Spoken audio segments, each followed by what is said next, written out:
continuar adorando a Deus, agora lendo a palavra dele e discernindo a vontade de Deus para as nossas vidas. Apocalipse capítulo 20, nós vamos ler um trecho aqui desse capítulo. Capítulo 20, nós vamos ler a partir do versículo de número 11. Apocalipse capítulo 20. Leremos aqui a partir do versículo de número 11. Uma alegria estar com vocês, poder conhecer os irmãos e as irmãs, ter o privilégio de adorar a Deus com vocês hoje aqui, a convite do pastor Félix, né? Então, que haja outras oportunidades, né, para estar com vocês aqui. Apocalipse capítulo 20, a palavra de Deus diz assim, versículo 11: Vi também um grande trono branco e o que estava assentado sobre ele, diante dele, a terra e o céu fugiram de sua presença, e não foi achado lugar para eles. E vi os mortos, grandes e pequenos, em pé diante do trono, e abriram-se alguns livros. Então abriu-se outro livro, o livro da vida, e os mortos foram julgados pelas coisas que estavam escritas nos livros, segundo as suas obras. E o mar entregou os mortos que nele havia, e a morte e o Hades entregaram também os mortos que neles havia, e eles foram julgados, cada um segundo as suas obras. A morte e o inferno foram jogados no lago de fogo. Essa é a segunda morte, o lago de fogo. E aquele que não se achou inscrito no livro da vida foi jogado no lago de fogo. Vamos orar, pedindo que Deus nos abençoe nessa manhã. Nosso Pai, nós estamos diante de Ti, adorando, louvando, glorificando o Teu nome. Tu és digno da nossa adoração, do nosso louvor, da nossa honra. Estamos aqui diante da Tua palavra que foi lida, e a Tua palavra ela é viva, ela é eficaz. A Tua palavra fala por si mesma ao nosso coração. Que o Teu Santo Espírito agora ilumine a nossa mente e aplique a Tua palavra ao nosso coração e à nossa vida hoje, nessa manhã. Pela Tua graça, pecadores que somos, carecemos ouvir a Tua voz e desejamos hoje aqui ouvir a Tua palavra nessa manhã. Abençoa-nos assim, Pai, que nosso coração acolha a Tua palavra. É a nossa oração, Pai de amor, no nome de Jesus, o Teu Filho, pela ação poderosa do Teu Espírito Santo em nossas vidas. Abençoa-nos assim, em nome de Jesus. Amém e amém. Pode sentar. Deixe sua Bíblia aberta, por favor, aqui nesse capítulo 20 do livro de Apocalipse. Hoje nós vamos falar sobre esse tema, o justo juiz, e exatamente baseado nesse capítulo do livro do Apocalipse, que narra esse grande evento que, na realidade, toda a Escritura, já desde o Antigo Testamento, anuncia. Ou seja, que haverá um dia em que Deus julgará a tudo e a todos, né? Esse grande evento é descrito na Escritura Sagrada como sendo o grande juízo, ou o juízo final. O Antigo Testamento já anuncia esse dia. Inúmeros textos do Antigo Testamento, Isaías capítulo 2, versículo 12, você tem Joel, você tem Malaquias capítulo 4, que diz que o dia do Senhor, o dia do seu juízo virá tão abrasador, de sorte que não restará nem raiz, nem ramo. Ou seja, um dia de juízo, um dia do acerto de contas. A ideia, já desde o Antigo Testamento, é que não há impunidade que permaneça impune nesse mundo. No mundo de Deus não há impunidade. Haverá um dia que Deus há de julgar e exercer o seu juízo sobre toda a terra. O Antigo Testamento já dava conta disso, já anunciava, já vislumbrava esse dia, e o Novo Testamento continua anunciando que haverá esse grande acontecimento no final dos tempos. No Novo Testamento, o juízo final aparece 50 vezes. Pessoal, quantos livros nós temos no Novo Testamento? Vocês lembram? É? Quanto? 20 e pouco aí? É? Então, 20 e poucos livros, você fala, puxa, uma expressão, juízo final, ou juízo de Deus, ou julgamento de Deus, se repetir 50 vezes, é porque nós estamos aqui diante de uma grande ênfase. Existe uma ênfase no Novo Testamento no que diz respeito ao juízo final, onde o justo juiz se assentará em seu trono para julgar. Então, esse capítulo aqui é o capítulo que finalmente descreve e nos dá um vislumbre de como será esse dia, de como será esse evento, o juízo final. Então, eu queria que nós refletíssemos nele aqui, já que é tão importante esse assunto na Escritura, desde o Antigo Testamento ao Novo Testamento, já que é tão relevante, já que é uma ênfase na Escritura sobre o juízo final, é preciso que nós entendamos por que a Bíblia está dando tanta ênfase a este assunto, né? Então, esse capítulo que nós lemos aqui, esse trecho especificamente, do versículo 11 até o versículo 15, ele nos fala algumas coisas importantes sobre o juízo final. Primeiro, ele nos fala sobre a natureza desse juízo. Eu queria começar pensando nesse aspecto, né? A natureza do juízo. De acordo com o texto, a natureza do juízo final não se consiste em um juízo investigativo, sabe? Como se naquele momento os fatos fossem apurados, né? Não será um juízo investigativo naquele momento, onde as pessoas estarão ali diante do juiz e ele começará a olhar, a averiguar, a investigar a veracidade dos fatos. Não. De acordo com o texto, os livros são abertos. Nesses livros, as obras humanas estão ali descritas. A expressão obras se repete 3 vezes aqui nesse texto. Então, ali está o registro das obras. E não haverá ali, naquele momento, a investigação, a apuração dos fatos. Na verdade, a natureza do juízo final se consiste em uma declaração pública, universal, uma declaração ou de salvação eterna ou de condenação eterna. Então, normalmente a gente já pensa naquele data show, né, grandão que vai ter lá e todas as nossas obras vão ficar passando, né? Não vai ser um juiz investigativo ali, porque, na verdade, nós já estamos sendo agora, entende? A Escritura diz que é agora que nós estamos decidindo o nosso futuro eterno. É aqui e agora, em cada ação, em cada pensamento, em cada atitude, na maneira como nós nos comportamos e lidamos e vivemos diariamente, cotidianamente. Então, naquele dia não haverá uma investigação, naquele dia haverá uma declaração pública, universal, diante de tudo e de todos, ou de juízo eterno, ou aqui, conforme diz o texto, de salvação eterna. Veja aí o versículo 12, né? Como diz o texto, né? Eu vi os mortos, grandes e pequenos, em pé, diante do trono, e abriram-se alguns livros. Tem vários livros. E então abriu-se outro livro. Você vai ver que esse outro livro é o livro da vida. E então, no livro da vida, os mortos foram julgados pelas coisas que estavam escritas nos livros, segundo as suas obras. Então, nessa declaração pública, haverá ali basicamente 2 grupos de pessoas. Toda a humanidade, bilhões de pessoas, estarão ali no final sendo divididas em 2 grandes grupos. Quando você lê o livro do Apocalipse, você já sabe que, na realidade, os salvos que estarão aqui presentes nesse dia, eles, na realidade, já sabem que são salvos e já sabem que desfrutarão da eternidade com Deus, porque na nossa leitura mais cronológica do Apocalipse, no capítulo 19, Jesus volta. Quando Jesus volta no capítulo 19 do Apocalipse, os salvos que morreram ressuscitam, os salvos que são vivos são transformados, e os ímpios que estão vivos nesse momento, eles morrem com o esplendor da sua glória. E aí começa esse período chamado na Bíblia de o período milenar, 1000 anos do céu. Nesse período, os salvos estarão com o Pai, com o Filho, com o Espírito Santo, desfrutando do descanso eterno, né?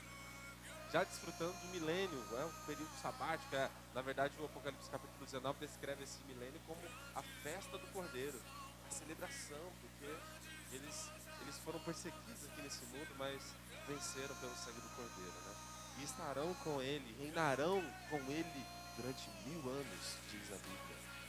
Então, quando acaba o milênio, aí diz o texto, na nossa leitura mais cronológica do Apocalipse, capítulo 20, diz que aí então Jesus volta com os seus salvos.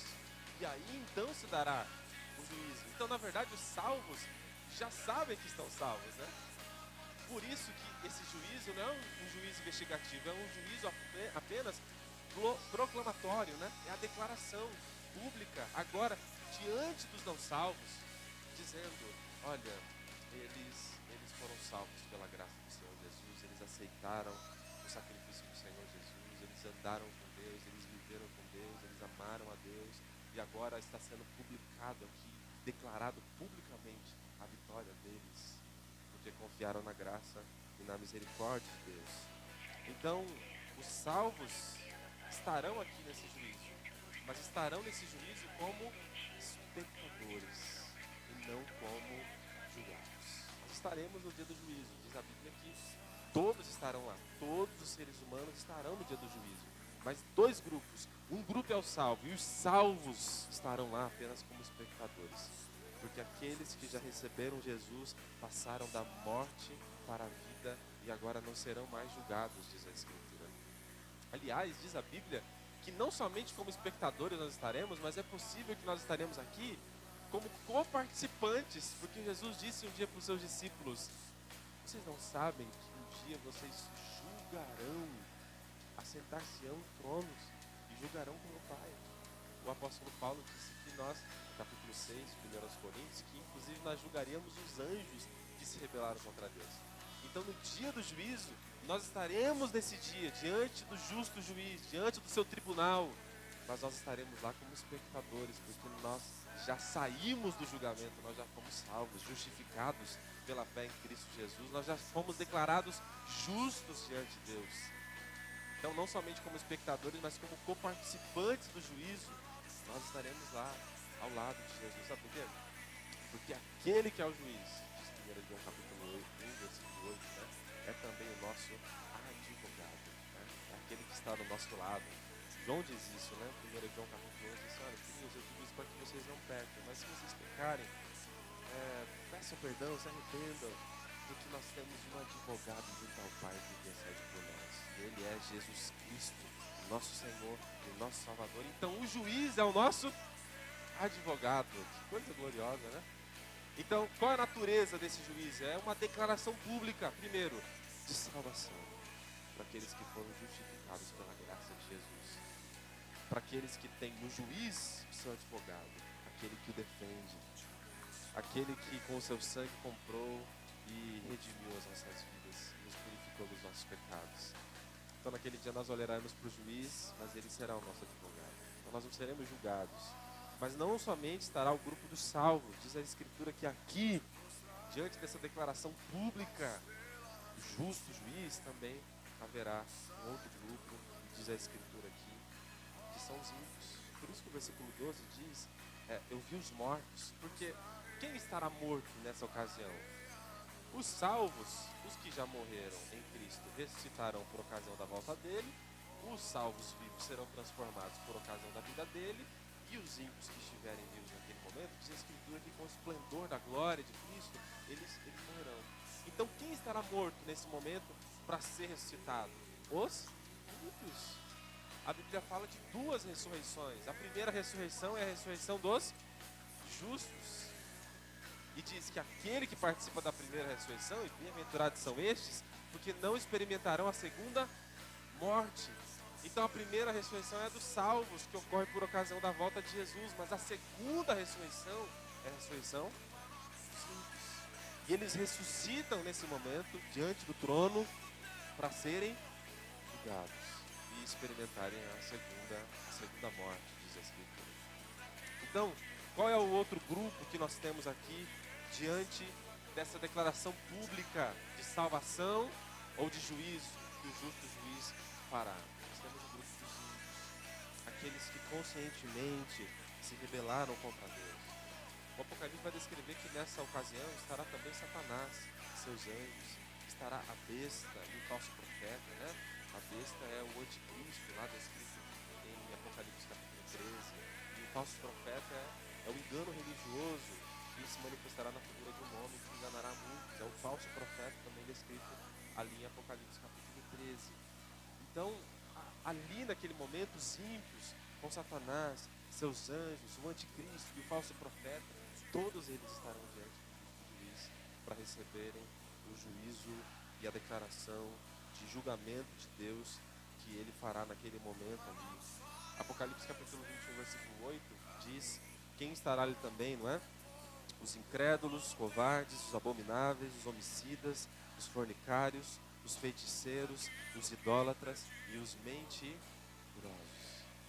Deus deu chance para que eles se arrependessem. Quando você lê as duas cartas de Pedro, primeira de Pedro, segunda de Pedro, você lê isso. A segunda de Pedro, especificamente no capítulo 3, Pedro fala sobre isso. Ele fala, olha, não é que a vinda do Senhor é tardia, não é que ele está demorando, não é que ele está retardando a sua vida, é porque ele está dando tempo. Ele deseja que não se percam, mas que todos se convertam. Ele espera que os homens atendam ao seu apelo. Paulo diz isso na segunda Coríntios, 19 até 28, diz que é como se houvesse o ministério da reconciliação, que os cristãos se proclamam dizendo, reconciliem-se com Deus. E o mundo está sendo alertado. E os sinais da sua vinda são, de alguma forma, alertas de Deus, né? Quando você lê o Apocalipse, as trombetas que são tocadas, as 7 trombetas, é só um símbolo. A trombeta, ela era tocada sempre antes de uma mensagem. Quando acontecia guerra, a trombeta era tocada. Quando o rei ia falar, a trombeta era tocada. Então a trombeta é um sinal de alerta. Opa, escutem, vejam. O Apocalipse fala isso, que os sinais da vinda do Senhor são como trombetas, ou seja, são como sinais de alerta para o mundo. Ouçam, Cristo está vindo. Arrependam-se, mudem de vida, acolham a graça, abracem essa mensagem de salvação. Então, Deus deu chance. O Evangelho foi proclamado, é o que Jesus disse, por exemplo. E esse Evangelho será proclamado em todo o mundo, em testemunha a todas as nações, e então virá o fim. Então, Mateus capítulo 24 já disse que o Evangelho será pregado.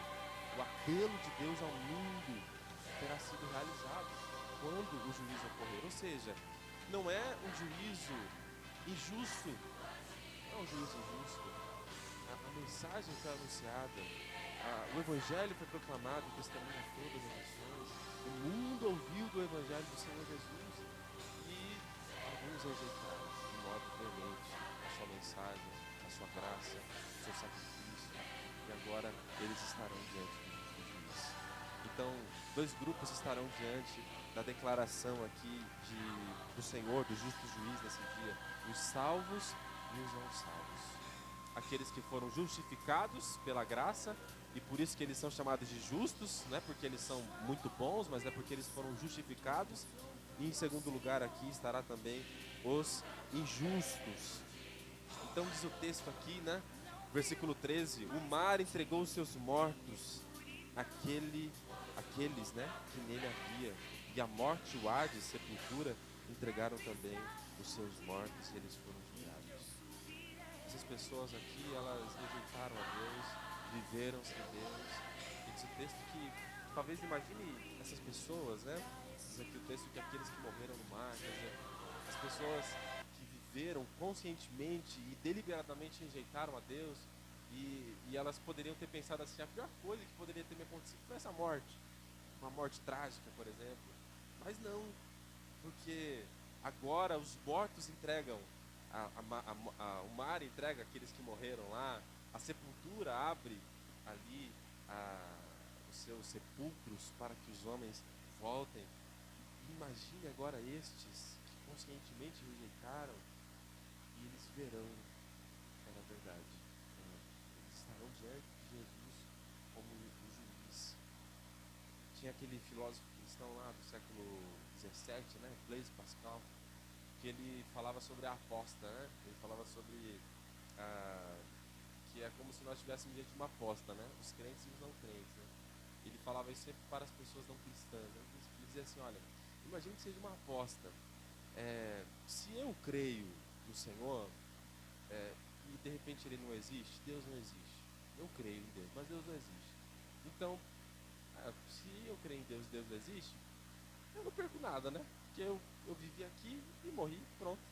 A vida é finita, ela encontra o seu fim na morte de cada ser humano, então, na verdade, não perde nada, né? Aí ele dizia assim para os não crentes, né? Agora, se for o contrário, né? E se Deus de fato existe e você não acredita nele?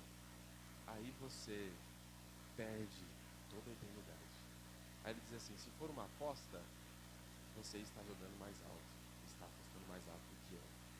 Porque se você estiver errado, as consequências da sua aposta serão terras.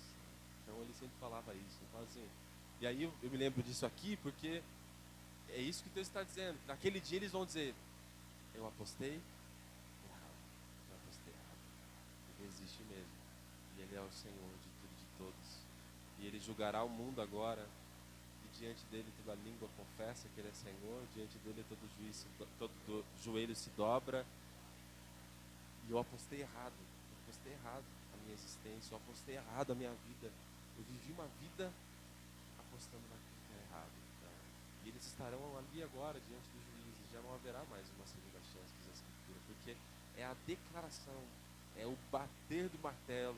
Não há mais agora investigação. A investigação é aqui, ou seja, os resultados que serão declarados lá já estão sendo agora aqui decididos. Essa vida aqui agora.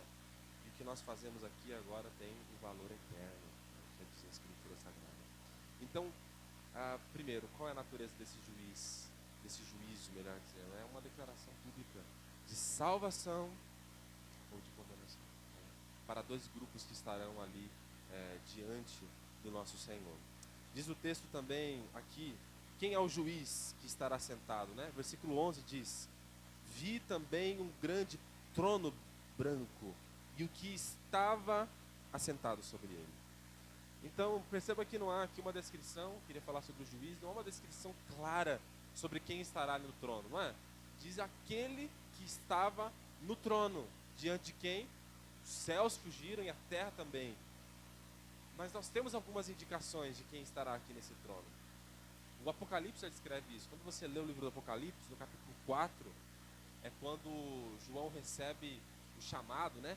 Vem aqui e veja as coisas que hão de acontecer. Então, quando João tem a primeira visão ali, no Apocalipse capítulo 4, ele vê um trono.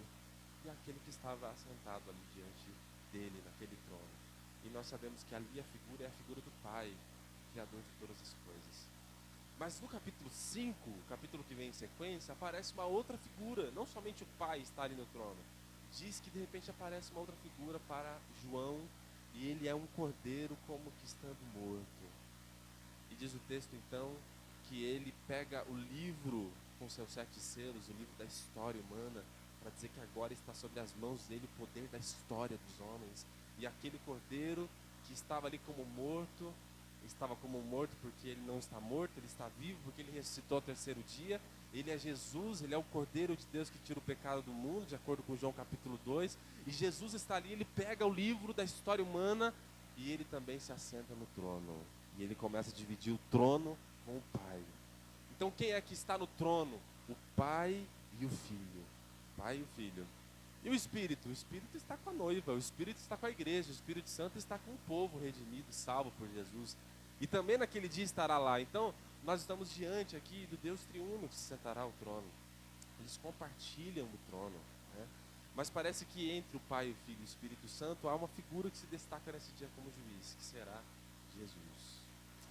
Porque 2 textos são importantes para a gente nesse sentido, né?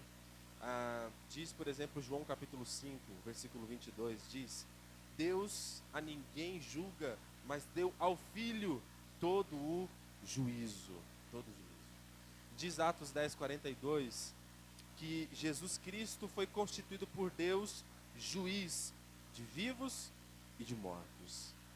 E Mateus capítulo 25, quando Jesus descreve ali as cenas desse julgamento, diz ele que ele naquele dia virá como filho do homem, na presença do seu Pai e dos seus santos anjos, com o esplendor da sua glória, e ele se assentará no trono, e ele como um pastor apartará os bodes das ovelhas. Então, nesse dia especificamente aqui, Jesus será o juiz. Aqueles que o rejeitaram, diz no Apocalipse capítulo 1, né?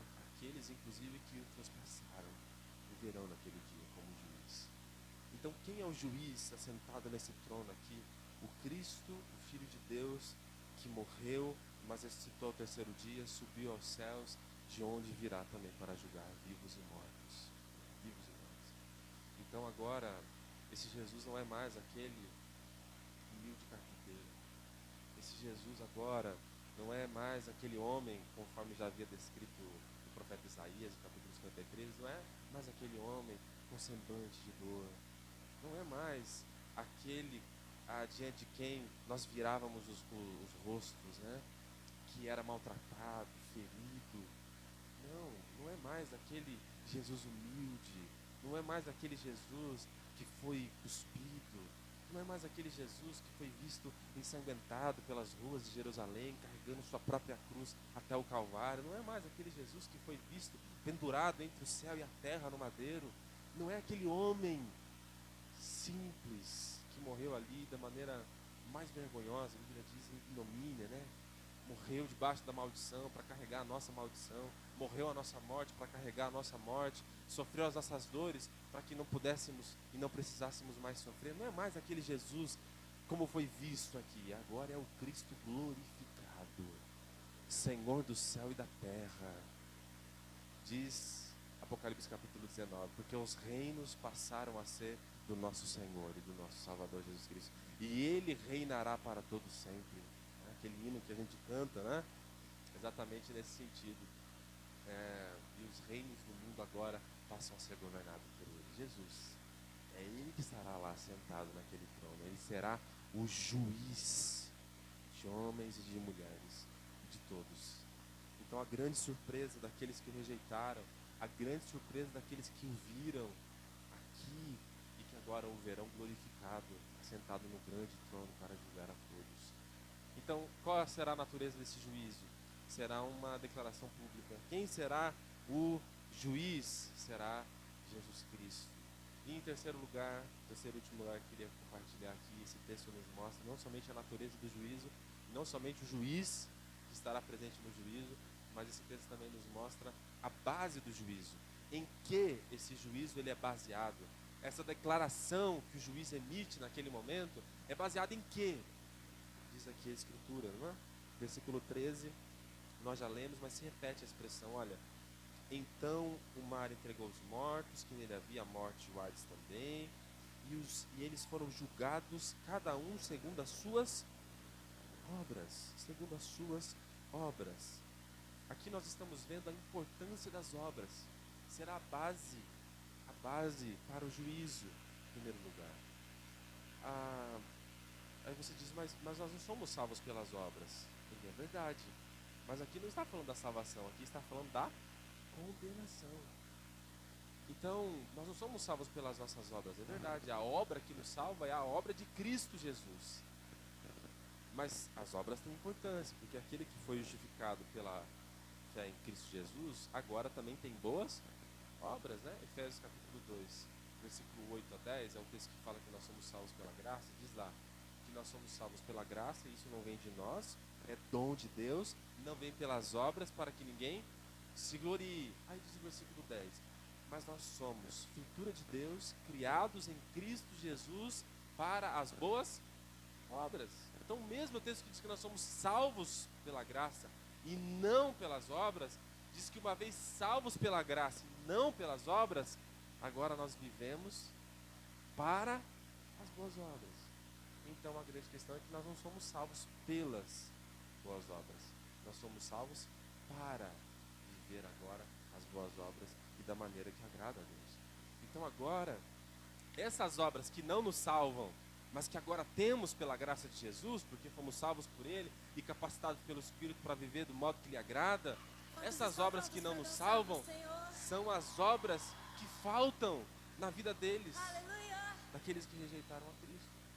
Então por isso diz o texto que eles serão julgados pelas obras, as obras que lhes faltam, as obras que decorrem da verdadeira fé em Cristo Jesus, as obras daqueles que são salvos pela graça de Jesus. Não se encontrou essas obras neles, porque eles não foram salvos pela graça de Jesus, eles não abraçaram o evangelho da graça, eles não se arrependeram, eles não foram convertidos, não foram regenerados, não se tornaram filhos e filhas de Deus. Nesse texto também tem uma coisa que é clara. Jesus diz assim, olha, eu não julgo se você me rejeitar aqui agora. Tem quem te julga, quem te julgará naquele dia de Jesus. As minhas palavras julgarão naquele dia.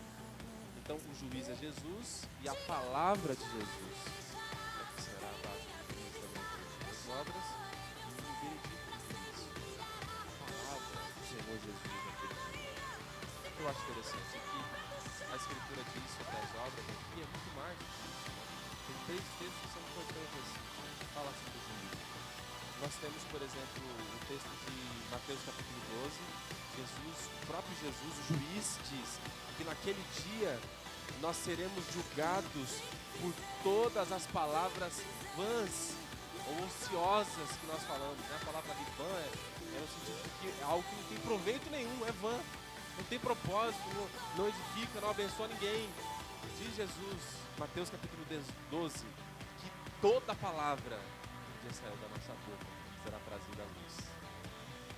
Então, ele diz que pelas suas palavras você será julgado e pelas suas palavras você será...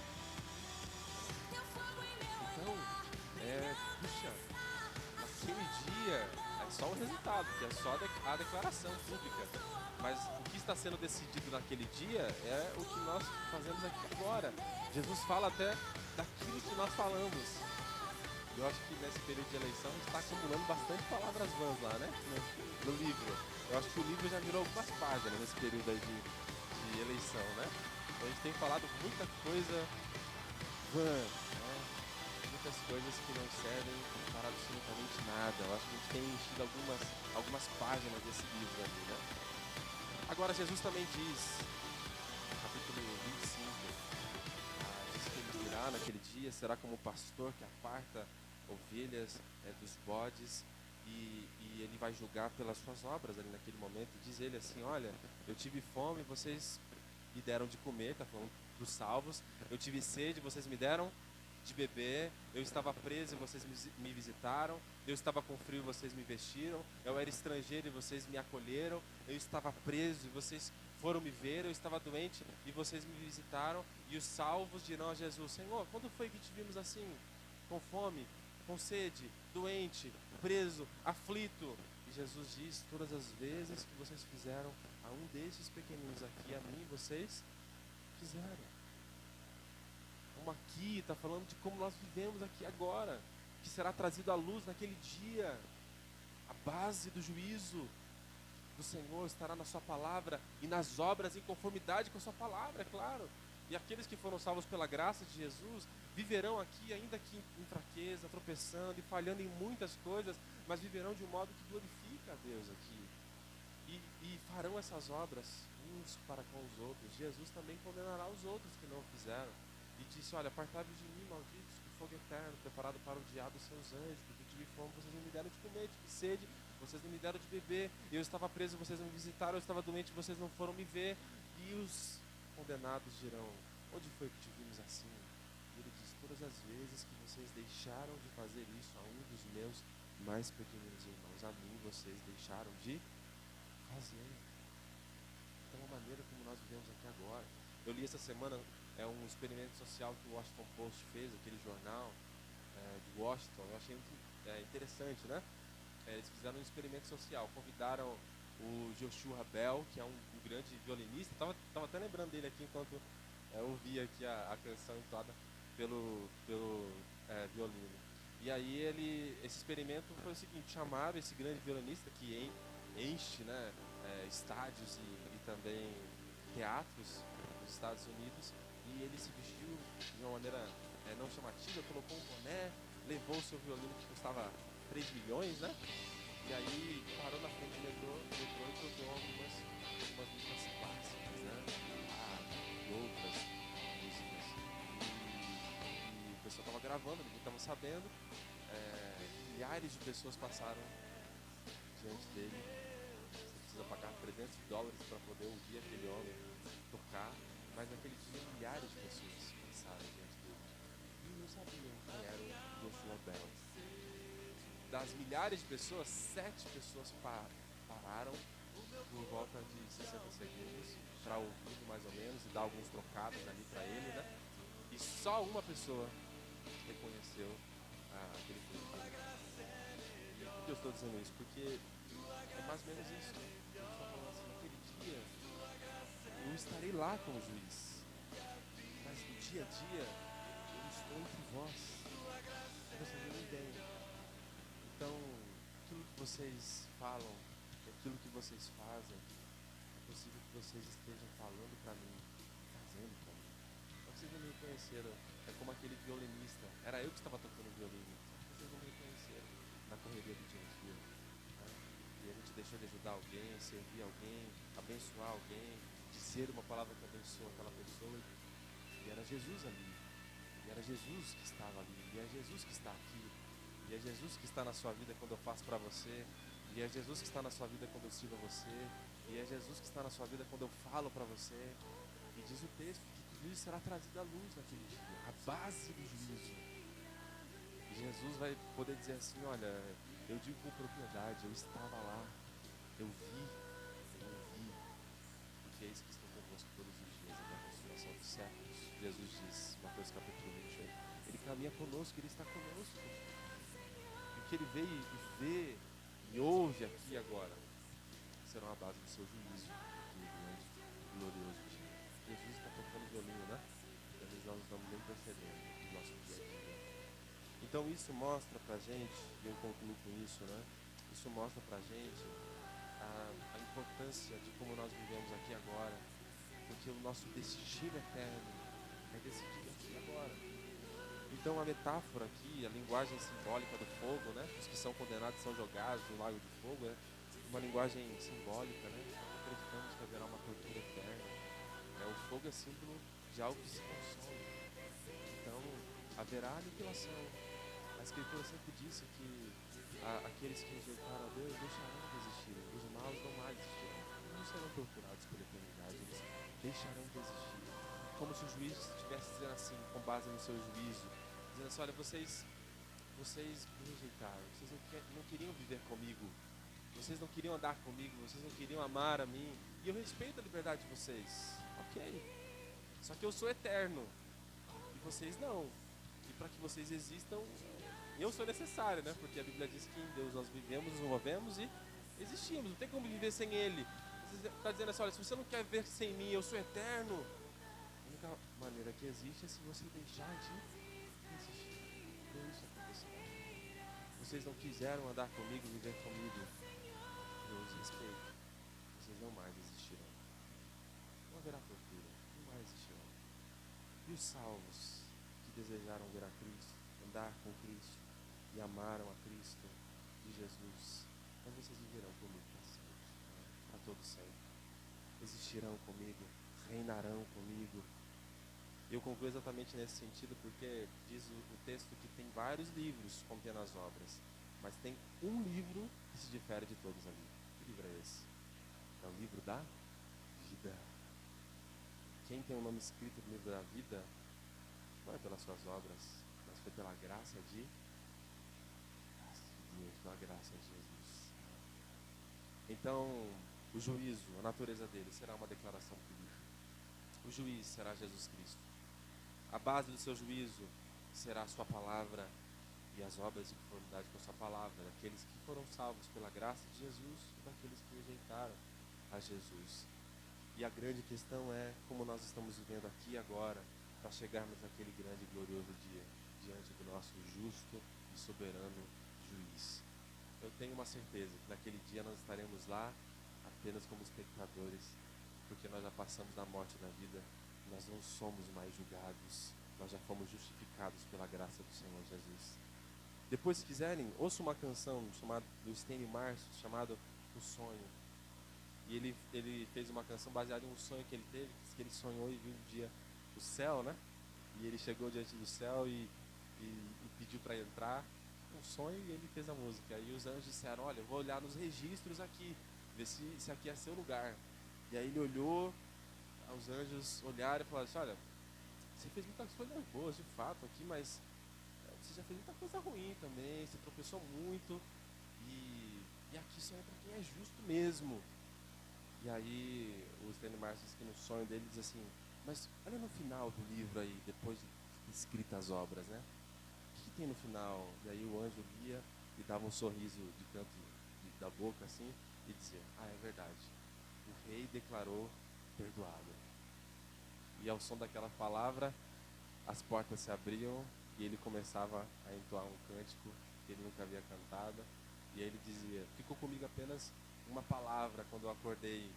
Primeiro eu quero ver meu Salvador, aquele que me declarou justo, aquele que me declarou salvo pela graça dele e pela obra dele. E um dia nós chegaremos lá, pela graça de Jesus, e só por causa disso. Amém? Deus abençoe a sua vida.